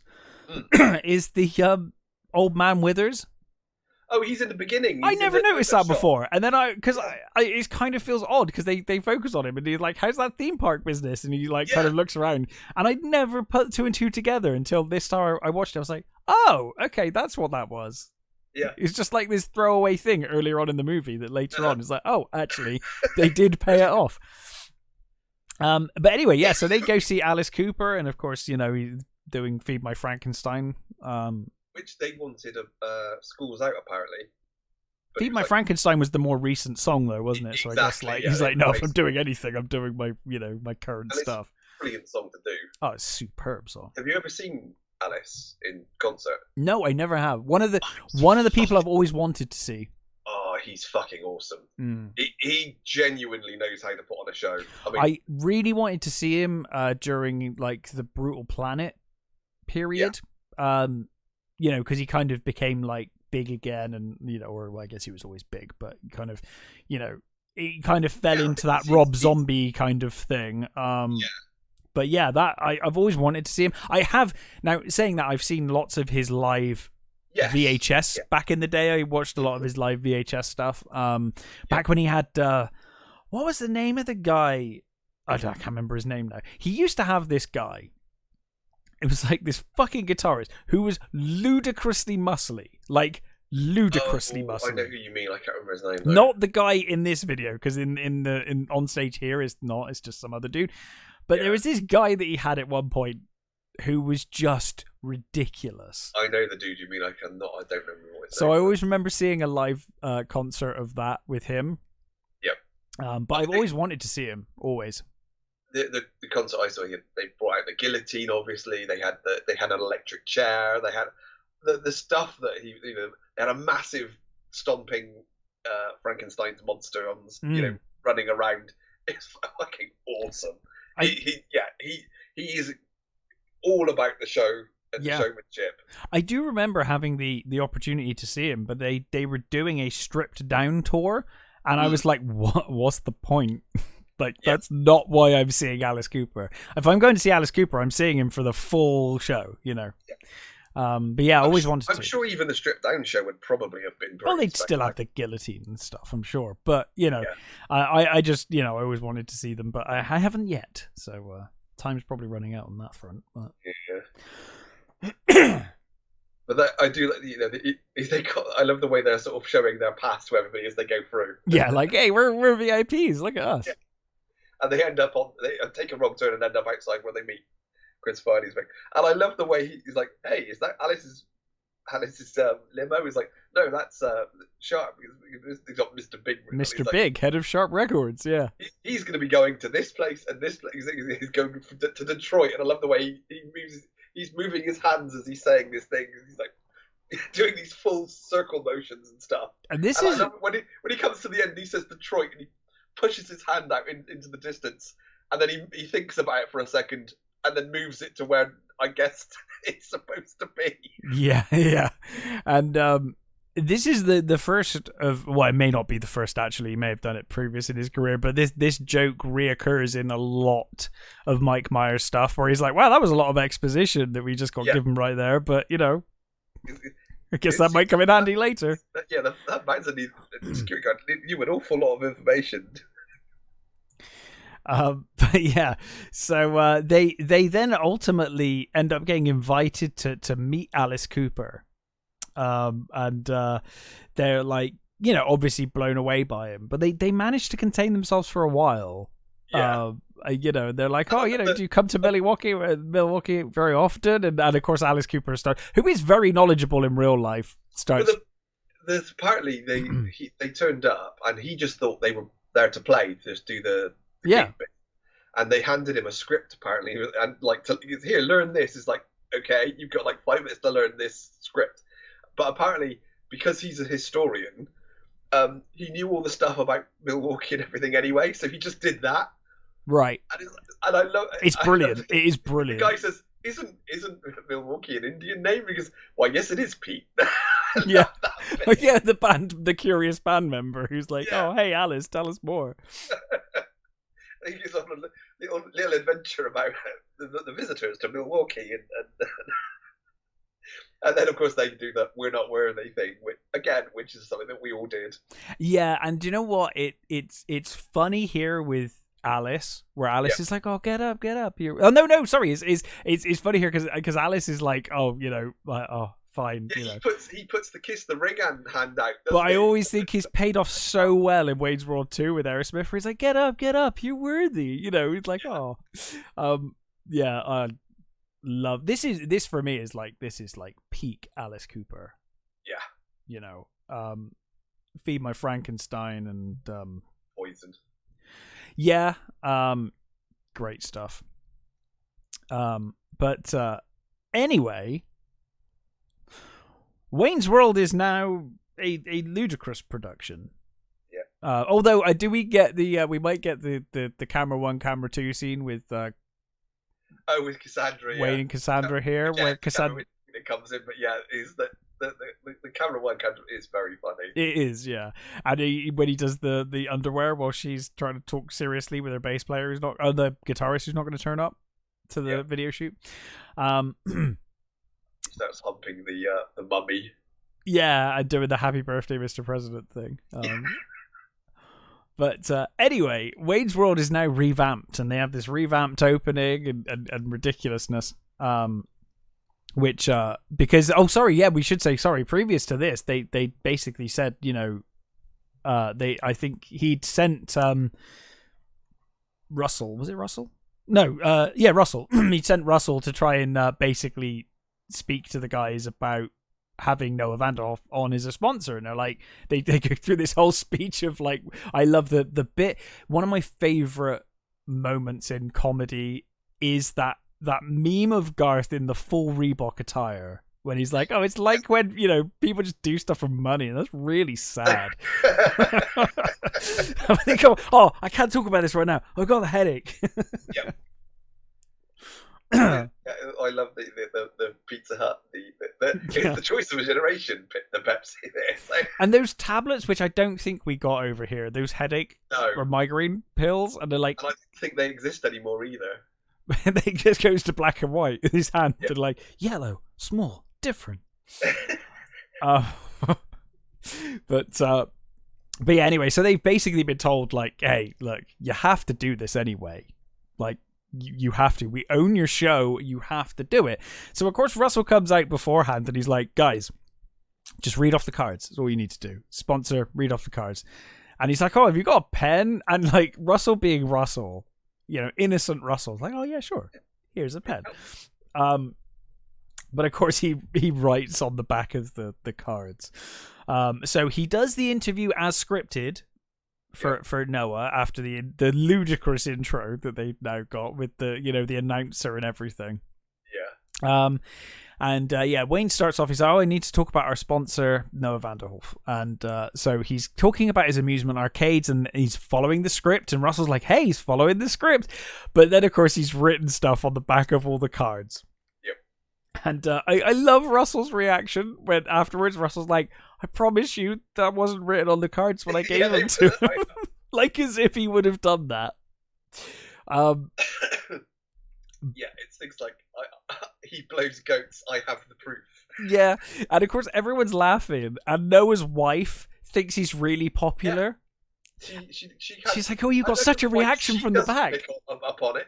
I'm sure she can see the cards where she stood, but... Yeah, I guess not. I don't know. But she's like, oh, you got such a great reaction from the back. But anyway, you know, Benjamin says that Wayne, you know, after the show, he's like, Wayne, can I see you upstairs, please? And basically fires him. He's like, oh, Wayne's like, you can't fire me. You know, well, I'm taking my show. And he's like, no, we own your show. You sold the rights, dickhead. Like, we own your show. So Wayne storms off, and they're like, cut back from commercial, and it's just Garth just sat there freaking out. Yeah, just like, and this is normal. This is the guy who's like, you ever seen that movie where the guy's head explodes? Yeah. So good. But basically, Garth is really pissed off about this. Garth's like, you shouldn't have like walked out on me and just left me hanging, you know. Yeah. And they have this massive argument because previously, sorry, I forgot to mention, previously they had this really cool scene where they let the plane fly over them, landing plane and stuff. They have this massive argument now, but it's kind of broken up by a plane landing. Well, the noise of the plane going over it means that you miss everything. You miss all the important parts, yeah. Everything that he's saying, which is obviously lots of swears, and because well, it's basically like a reality check, right? With that mouth, yeah. He calls him Damien,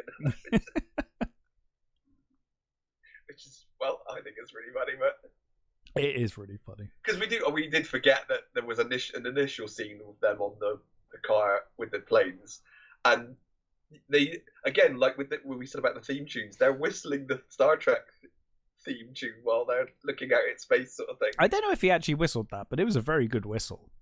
It is an impressive whistle. Star Trek, isn't he? Yeah. It's a very impressive whistle, though. Yeah. And I like the there was that really funny one where they're just doing. Apparently, they were just ad-libbing stuff, and the actual the Garth says, did you ever find Bugs Bunny attractive when he dressed up as a girl bunny? Yeah. And Wayne just starts pissing himself laughing. He's like, no. Me neither. I'm just saying. Just wondering. Apparently the laugh came from another thing that was said, and it was just added on to that, but it works brilliantly. It works really naturally, actually. It kind of feels like it should have been for that scene. Yeah. But yes, so... I think that was apparently something that Myers used to do when they were kids, was sit underneath landing planes. I imagine it's quite a thing. I'd love to have done that. Yeah, I was thinking whenever I see that scene, I'm like, that would be really cool to experience. Yeah. But you know, Wayne and Garth's friendship is falling apart, and he's also feeling increasingly jealous about Benjamin, particularly because Garth basically said the dude is clearly after Cassandra, like clearly, and clearly you can't compete with that man. Look at his house and all of his good looks and his his knowledge of wines and whatnot and champagne. So Wayne is a dick to Cassandra, basically. He basically accuses her of boning him. Yeah, and he's like, well, he fucked me, now he's fucking you. Yeah. But Cassandra's like, how dare you? You know, like I'm like actually a talented musician and my band are actually going places. Like, how dare you insinuate that I've only getting this far because he wants to get with me, you know? Which, you know, even though Wayne is technically correct, he is being a sleaze. Yes. I think there is an element of like, he obviously did see money in her and her band anyway. Yeah. At the same time. You know, if it was the shitty Beatles, he might have a point, but Crucial Tone, rubbish name aside, the songs are kind of awesome. The covers they do are great. Oh, yeah. You know, the Ballroom Blitz cover, I'm like, I was just going to say, solid. The cover of Ballroom Blitz is fucking awesome. Yeah. I love the Sweets version. But me too. It's fucking still good. Yeah. I saw the Sweet. Really? I don't know how many members were left, but yeah. I was going to say it. Yeah. They were great. How long ago was that? I saw them supporting Rainbow, so... oh, wow. 18, 17, 18, somewhere around there. 18? Okay. Or maybe 19, 18 or 19. Yeah, they were cool. How many people were in Rainbow from the original lineup? Oh, Blackmore. Yeah, obviously. It was probably just Blackmore. It was Blackmore and a band. They had a very good. That when you get like multiple touring bands. I think Yes. Isn't there like 3 different versions of Yes wandering around? Yeah, I mean the thing, I guess, like with Rainbow always had like a rotating cast of people anyway, so it's less of a thing. But yeah, it was basically Blackmore and I guess Candice did do some backing vocals for Rainbow, so she was still around, obviously doing backing vocals. But they had Ronnie Romero on vocals, who is a fantastic vocalist. I mainly went. It was one of those bloody annoying things where I wanted to take my dad to see. I realized one day that my dad had never seen any of the bands that he loves. So as a kid, he loved all these bands. I mean, he gave me my taste in rock, right? I grew up listening to Deep Purple and Rainbow and White Snake and all of that stuff, Iron Maiden, but he'd never seen any of them. So I started wanting to take him to all of those guys because I'm like, they're not going to be around much longer. We need to do this now. So we saw White Snake and we saw a bunch of bands, but one of them was Rainbow. And I remember, like, we were sat there, show's about to start. Obviously, this is Rainbow in Birmingham. I was like, I don't know, best part of probably 150 odd quid by the time you've factored everything in for the 2 tickets. Yeah. And we're sat there and my dad's like, yeah, I got this chance to, I remember they were playing Bristol once and I never went. And I was like, you fuck, that probably would have cost you like 15 quid if you saw them back then. Yeah. Now here we are, but no, it was cool. But the Suite were supporting. And they were really cool, but they were one of those bands. They were like, God, the front man was like, look, we're so thankful that people are clapping and know our songs, because although we've been covered by a shitload of bands, we never really got that big in the UK. No. We were never that massive. No. And they just seemed really thankful that people knew them, because of course Def Leppard have done Sweet covers, and all sorts of bands have done covers of Sweet. One of the funny things I love about the Sweet is that they were sort of like a glam rock band that weren't really a glam rock band. It's like they just sort of picked. They just fell into it, yeah. And I heard somebody describe the Sweet as a bunch of builders that fell into their mother's That kind of fits. Yeah. And I feel like actually having seen them live, the older they've gotten, the more builder. You know what I mean? Like, yeah. They've definitely got the look of retired builders. slightly glammed up retired builders. Bowie, they were not. Yeah. But they were great live. I don't know how many of them were left, but they were great. They were really good. I remember because I didn't know who was supporting. I was just going for Rainbow, and then when the Sweet came out, I was like, "Oh, the Sweet, awesome!" You know, that's cool. Sorry, what? I don't know, so that's a really good support. Yeah, it was great. I was really impressed. Yeah, I was really surprised. I'm happy with seeing the Sweet, actually. Yeah, and it was even better because it was unexpected. I didn't even know they were supporting them, so it was really cool. One of the best supports most surprising and best supports I ever saw went to see Blondie. Oh, Blondie live would have been cool. Squeeze were support. Oh, nice. And it's like, I fucking love Squeeze. I didn't know they were supporting until we basically got there. My wife bought me tickets for my birthday. Fucking awesome. That is awesome. I can't remember what the fuck we were talking about. We got onto the ballroom blitz and we got completely distracted. Oh yeah, of course. Wayne is ruining everything in his life. So he has the argument with Cassandra. He is an asshole. And she basically breaks up with him. And, she just doesn't trust him anymore. She's like, well, you think this, you think I basically am just sleeping my way to success, and that's not the case at all. And she obviously genuinely loves Wayne and was happy with Wayne. And it's Wayne's insecurities that are the issue. There is that bit when they're talking, during the camera 1, camera 2 thing, where he goes into this thing about, will you love me when I'm at my, He gets to the point of like overweight Elvis dying on a toilet covered in pizza or something. The Ravi Shankar stage with like the Beatles and stuff, and then he goes to the overweight bodysuit the toilet thing. Yeah. And she says yes every time. I like that when is the bloated dead on a toilet bodysuit stage, she pauses and thinks about it. Yeah. She's like, yeah, I guess. But yeah, so she's fair enough. She's had enough. So he's screwed up, but he does manage to reconcile with Garth, and they basically come up with this scheme to get Cassandra back. Yeah, and it is an elaborate scheme. Again, just showing the slightly weird things about Garth when they turn up, because they're going back to the donut shop, don't they? Yeah. And because Garth's doing the whole like betrayal thing with the donuts, right? Yeah, he's massacring a donut person with the puck straw thing. Yeah, there's something not quite right about Garth, is there? No, he's definitely serial killer material. There's a horror film with Garth. Yeah, there are bodies in Garth's basement. Like a Cable Guy style movie. I have never seen Cable Guy. It's all right. It's got moments. It's got moments. I think it's one of those movies that I tried to watch once and was like, no, I can't. That's fair. And I like most Adam Sandler. For fuck's sake. Carrey. Jim Carrey. Yeah, I like most Jim Carrey movies, but for some reason that one I just couldn't get into. I'm much more of a fan of Jim Carrey's serious stuff than his comedy stuff, personally. But Eternal Sunshine is fucking brilliant. I rewatched that not so long ago. It is still a masterpiece. I love that film. Wonderful film. But anyway, they make up at the I went to call it a restaurant, but it's basically a donut stop. And they hatch this scheme, and it is quite an elaborate scheme.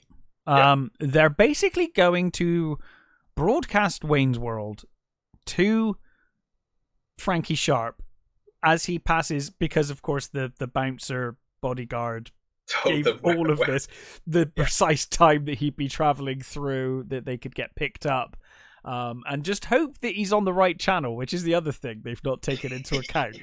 He might not even be watching TV. We're going to bounce the signal off of this satellite. Yeah. Which I think they should have done as an ending. Yeah, another scene with Ed O'Neill as well, when the guy at the cable thing, he's saying he lost his job and stuff, and he's like, "What do you?" Because you know what I'm going to do? You want to take out his still beating heart from his chest and look it so that he can see its blackness. See how black it is. Like, no, I was just going to call the union. It's like, I love where he's like, well, it's a cruel world out there. It just walks off. World out there. He's so good. Like that little role is just so funny. It's brilliant. It's such a good sketch. It's the kind of thing that you'd expect Python to do. Yeah. Is just like a reoccurring sketch in the Flying Circus or something. He was in one of the SNL ones. He was a he was a drive teacher, driving school teacher, something. Driving at school driving teacher. Yeah. And that sketch is pretty funny because they do a whole drink driving thing, which is brilliant. Did you also get that brilliant bit where they're in the donut shop and he says, "I got because I know what I'm gonna do," when he opens that door and there's all those like dudes training and shooting things. And like, what are they for? He's like, I don't know. These people, and he's like, I don't know, because I just wanted to open a door and see a bunch of people training. It's like they're not gonna do anything with it. You almost feel like that's actually what Mike Myers felt. It's like, I just love that scene when they open a room and you just see people training for no reason. He's like, I want that in the movie for no reason. But I'm sure that's probably what led to the Austin Powers stuff, isn't it? For sure, yeah. You know, clearly he had a massive love for those like Bond and Bond type movies. Yes, yeah, definitely. So Garth is going to go with the rest of the crew. And basically set up the Wayne's World side of things. They all say they'll help, like even the copper and the cable dude, the cable channel guys, like, we'll help. Like they've no reason to help at all, but they're gonna help. And meanwhile, Wayne is gonna go and get Cassandra. Yeah. So I love you get Wayne speeding as fast as he can. In the Mirthmobile to try and get to Cassandra's video shoot. And of course he gets pulled over by Robert Patrick. Wonderful cameo. Fantastic. Again, I think that's another one that they sort of thought, is this going to work? Is this going to be funny? It was funny. I laughed a lot. The first time I saw it, I thought it was genius. I think the first time when you initially do it, I think your brain sort of goes, hey, it's like Terminator 2, and then it literally is Terminator 2, and you're like, because he does the Terminator walk. 2. It's because he does the walk, and you can't quite see his face, or at least you couldn't on VHS, but you could tell that walk. It was like, oh, he's walking like the T-1000. Then of course he gets to the door, and it actually is, and he's like, yeah, brilliant, brilliant. So anyway, he gets there, and he begs with Cassandra to speak to her, and Cassandra's like, I don't want to talk to you. And he basically admits he's been a dick. He's like, look, I'm wrong, and he's like, I've got this plan to save you, to basically catapult you to fame. But of course, Benjamin basically talks her out of it, and basically says to Wayne, you're a loser. We own your show, and just go away. And I love the bit where he's going through all the horrible things, how much of a dick he was, and he goes over to that jug of water and he's just splashing it on his face. He's like, I never learned to read. Yeah, I never learned to read. She's like, is that true? He's like, everything apart from the reading. Except for the read part. And I love the video as well they're making. She's got that massive fucking snake on her, and it's like way she's too like heavy. dressed like a cave woman, and it reminds me of that scene in is it Rocky 2? Yeah, the when they go through all the different TV ads that Rocky has to do. It got Rocky in a bloody like a Tarzan get up in a cage and stuff. There are some bits that I absolutely adore of Rocky 2, and the bits when he's like, he can't read. He's like trying to read the cue cards. Brilliant. It does is very much reminiscent of that. She's like in this cave girl outfit with the snake and stuff, and he's like, well, if this is a music video, where are your bandmates? And the bandmates just walk by like, hi, Wayne. He's like, oh, hi, guys. He's like, but I know one thing for sure. There's no tape in this camera. And the tape just keeps falling out. It's so funny that... The longer it goes on, the funnier it is. And of course, Benjamin's like, look, just accept it. You lost. I won. Go away. But then of course he's stood behind her, isn't he? And he's like, oh, you're better off without him. He's a loser. But then of course she feels something, and she's like, is that you? or the snake. And of course she looks around and realizes the snake is actually on her shoulder. So she's like, Wayne, I've changed my mind.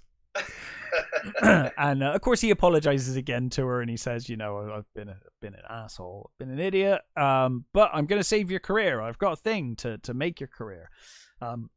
So of course they head back. Meanwhile, Garth and the crew are setting up.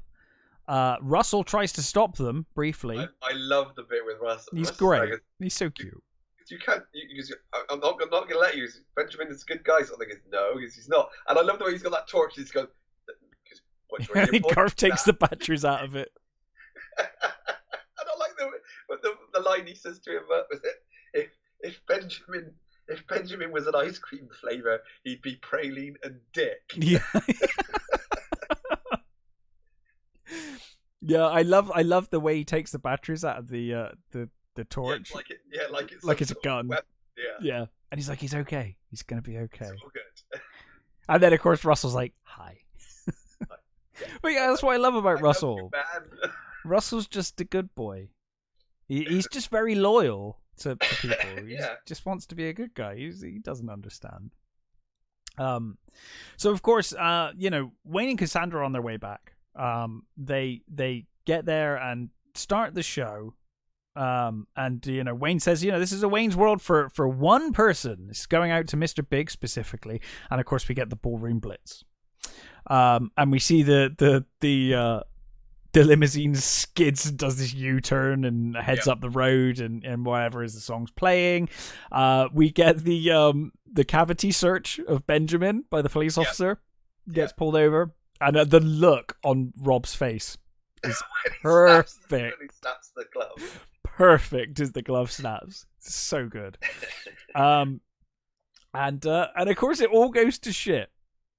So Mr. Big turns up and he's like, hey, I saw your show and you're great, but you're just not ready for this. It's not your time. I don't think it's the right time. It's like, I remember being sat in the audience the first time round. It's like, did it get you the first time? Because it got me. I was like, what? I was like, what the fuck? Like, what's going on?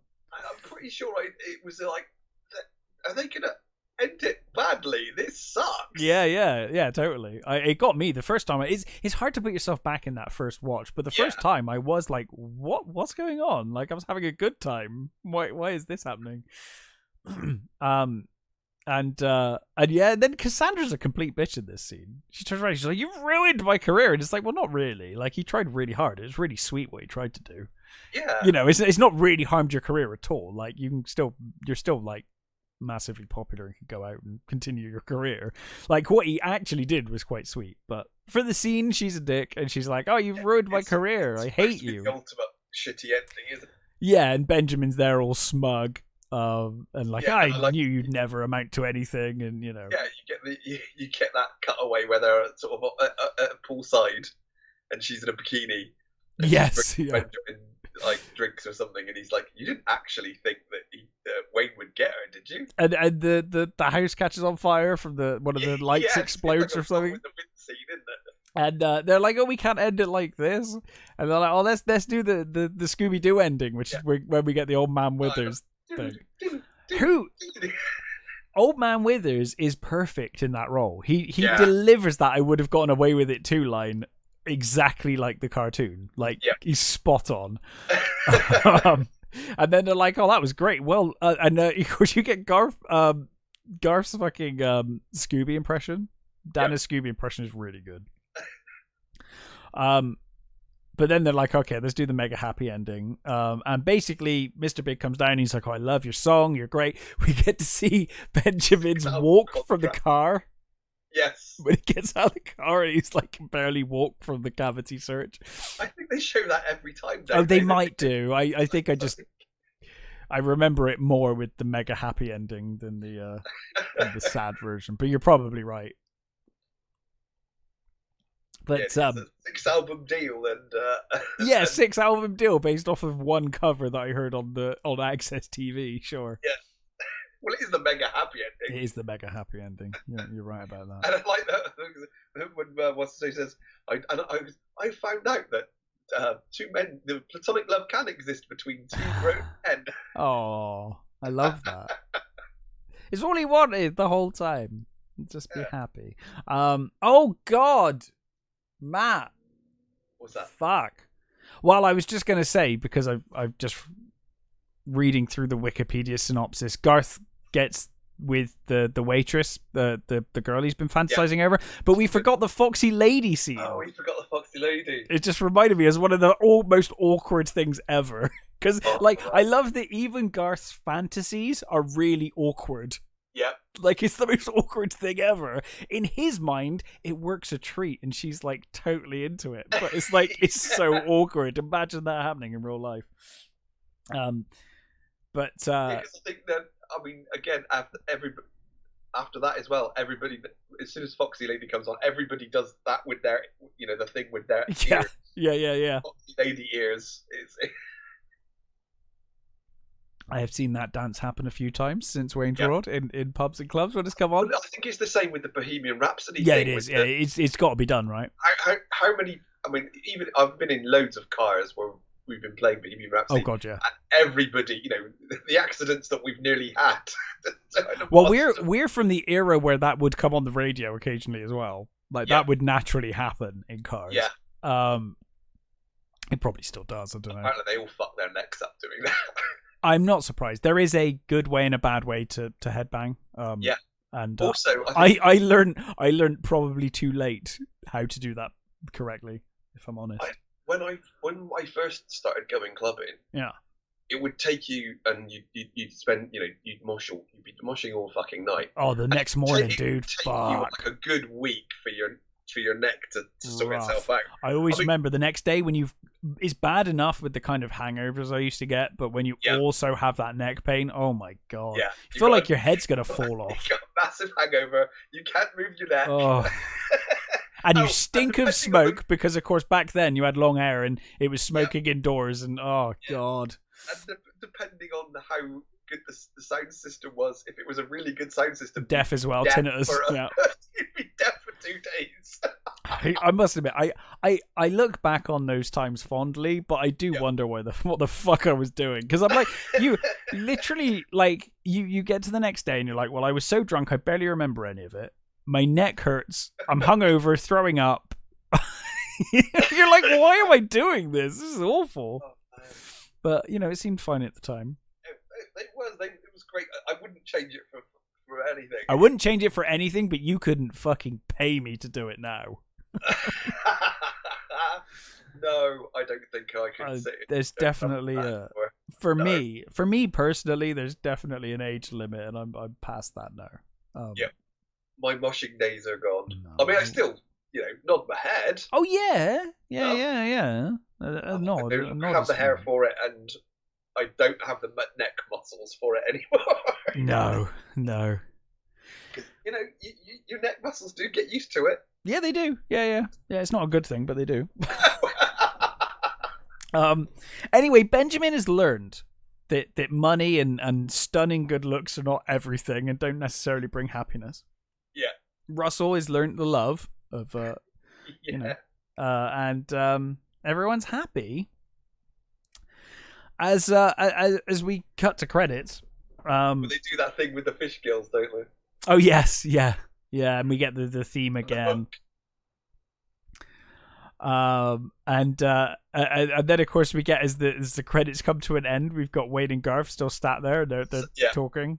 And Wayne's like, they'll just fade to black when they're finished with this. And Garth's like, I can't believe they actually did that.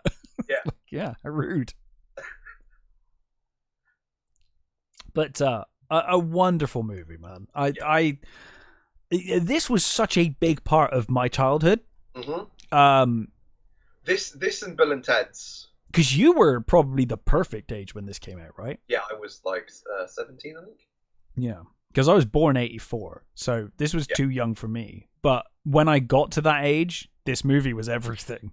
Yeah. And like in 96, 97, 98, whenever I was started going out. Yeah. Like it's still, all of this was still so true. Oh like, yeah. The way clubs and pubs are, I'm sure they're still the same way now if I went to they probably haven't changed that much. But Certainly rock ones. Anyway. No, that's what I mean. Yeah, rock ones, because we're all stuck in our way, aren't we? But yeah, it was, like I said, it has that. I don't like change. Yeah, exactly. It really does have that that Spinal Tap like. This is so true. Yeah, you know, as over the top as Wayne's World is, a lot of those scenes and scenarios, you're like, yeah. Well, I think the character of Wayne, I think, was basically just him and his mates messing about. You know, that's how he grew up with those sort of people. So that's basically just what he did. Yeah, absolutely. But a wonderful movie. I'm really curious. Do you? So I think personally, I prefer Wayne's World to Wayne's World 2. Yes. There are some amazing scenes in Wayne's World 2. I love the fight scene with James Hogg. The fight scene, I love which they would never make today. I think there's a few things even in this movie that you wouldn't get away with. But the crying Indian, that makes me laugh every time. That is a funny joke. Because they just fucking litter the shit out of this place, you know. Obviously, of course they do. I mean, the whole swing thing. I mean, you probably wouldn't want to do that anymore. Yeah, the badly dubbed fight is amazing. Yep. The wedding stuff when he goes to the wrong wedding venue and he's like screaming on the thing, and they're like, "What?" You get the graduate scene. Yeah. There are some great moments, but this first one for me is iconic. Yeah, and I think the first one made, I think it was on a 20 mil budget, and I think it made 180, I think, back. So it was a massive hit. It was the biggest SNL based movie. I think. Because I guess Ghostbusters had SNL cast, but it wasn't an SNL sketch. Blues Brothers comes second, I think, in the most money, and I think. Do you know, it's funny. I would have thought Blues Brothers did better, but yeah, I guess. No. This one did. I guess it was just literally right place, right time. Yeah.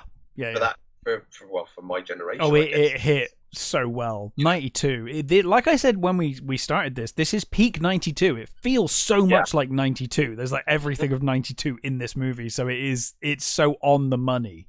Yeah. But yeah, it's such a wonderful movie. Absolutely love Wayne's World. I mean, I don't know if you noticed this. What's that? And this might just be my overthinking of this now. But when they go to, it's either, I think it must be Cassandra's venue, the loft thing. Yeah. It's the same set that they've got for Wayne's World 2, because it's got the big lift. Yeah, I think you're right. And so I'm assuming he just moved in with Cassandra, and it's her place. But it's just a nice touch that they used. It looks like they used the same set. Yeah. It was like, they moved in.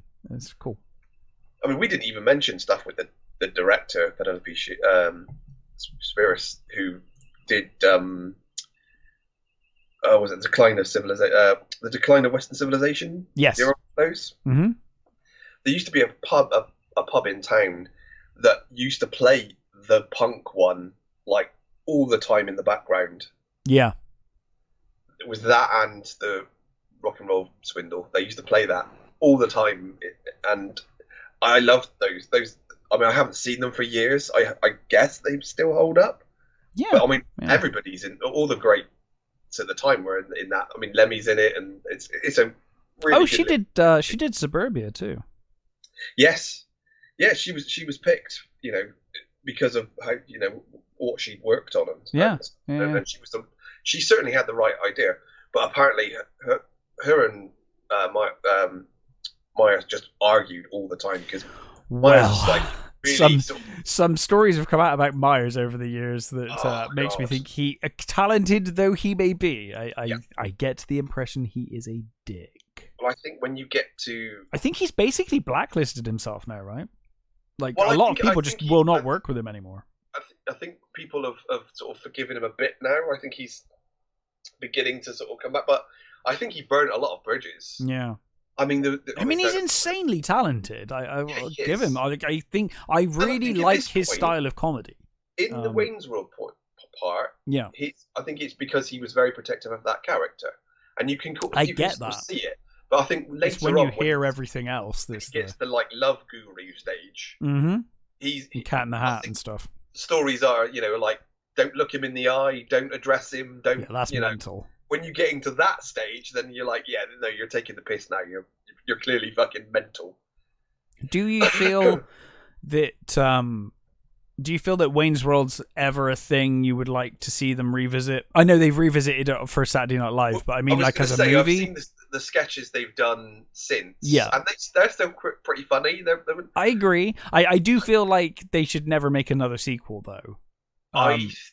As much as it would be funny to see what they're doing now, annoyingly, I would watch it. Well, so would I. I don't think I'd want to. It's not an Indiana Jones thing. You know, like I'm never watching that movie. I don't care. No, I'm not. I would watch Wayne's World 3. I would. Yes. Unless the trailer was terrible. I mean, it worked for it worked for Bill and Ted. I liked Bill and Ted 3 for the most part. The music is really good. I didn't hate it. I know a lot of people did. I kind of enjoyed it. It's how much they love those characters, I guess. How willing they would be to do well with them. I don't know. My main issue with Bill and Ted 3 is the lack of Rufus, and I understand you can't help that. Well, for me, he made those movies. He was the glue. So it was hard for me to watch it without George Carlin. But yeah, I mean, they kind of tried to do, stuff. Yeah, around it. It kind of works. But yeah, Wayne's World, man. Wayne's World 1 and 2, fantastic. It wouldn't surprise me if they did. No, I wouldn't be surprised. I feel like he's going to probably do another Austin Powers before long. Oh, I think I think Austin Powers is inevitable. Yeah.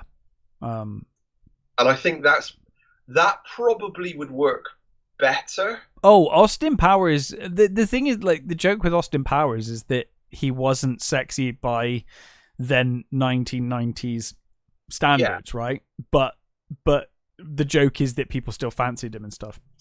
Yeah. I think Austin Powers, not only out of his own era, stuck in the 2000s, but also now being really old. Yeah. There's definitely some comedy there. Yeah, there's definitely some comedy there. You've got the added bonus of Dr. Evil as well. Yeah, exactly. Yeah. I think seeing them all older would be kind of funny. Yeah, they did that. They did a commercial for Super Bowl a couple of years ago with Dr. Evil, which is actually quite funny. Mm-hmm. It's funny seeing them all older. And, I mean, Frau for Bisma is like, she always kind of looked old anyway. And now she's really fucking old. Yeah. I mean, I guess they'd have to hurry up and, to get all the crew back together. Yeah. But yeah, I think Austin Powers would work more than I think a new Wayne's World would. Yeah, same. But in any case, Wayne's World, fantastic film. We'll be back next week with our usual review, modern reviews, things we've watched. I watched half of Shin Masked Kamen Rider yesterday. Oh, yeah. It's on Amazon now, so I thought I'd give it a go. And I only watched about 20 minutes of it, and I was like, it's interesting. I get the feeling the more I watch these Shin movies, they're gonna be my favorite in order of release. Shin Godzilla I still think is a masterpiece. Shin Ultraman I really enjoyed. Shin Kamen Rider I'm less familiar with Kamen Rider. Yes. So I feel like I'm missing a lot of references with it. I think Kamen Rider was one of those things that was sort of always in the peripheral of my... Yes, same. And I know I've seen loads of episodes and things and stuff. Yeah, me too. But I don't have the kind of love I have for Ultraman or for Godzilla. With Kamen Rider. And I watched about 20 minutes. I was like, I will watch all of it and give a review next week. For a Sunday afternoon, it was honestly just too Japanese even for me. I was like, I just I just want to chill out on a Sunday afternoon. And it's very it's very gory. It's got it's very gory fights punctuated by very overlong epic speeches, which is what you'd expect from Kamen Rider. It's very much a common. I feel like, as I said with Shin Godzilla, is that love letter to original Godzilla, and Shin Ultraman is a love letter to the original Ultraman series. Yeah. This is very much a love letter to classic Kamen Rider. It's exactly that. So I'll give it a go. But we'll be back next week with some movies. I don't know what else I'm going to watch. I'm going to find some stuff. But Batman: The Doom That Came to Gotham. I've seen that. Saw that the other day. Well, then we can talk about that. We can talk about that together. There we go. We've watched a film together without even knowing we'd done it. So, we can talk about that next week. But until then, stay safe, take care, and we will catch you next time.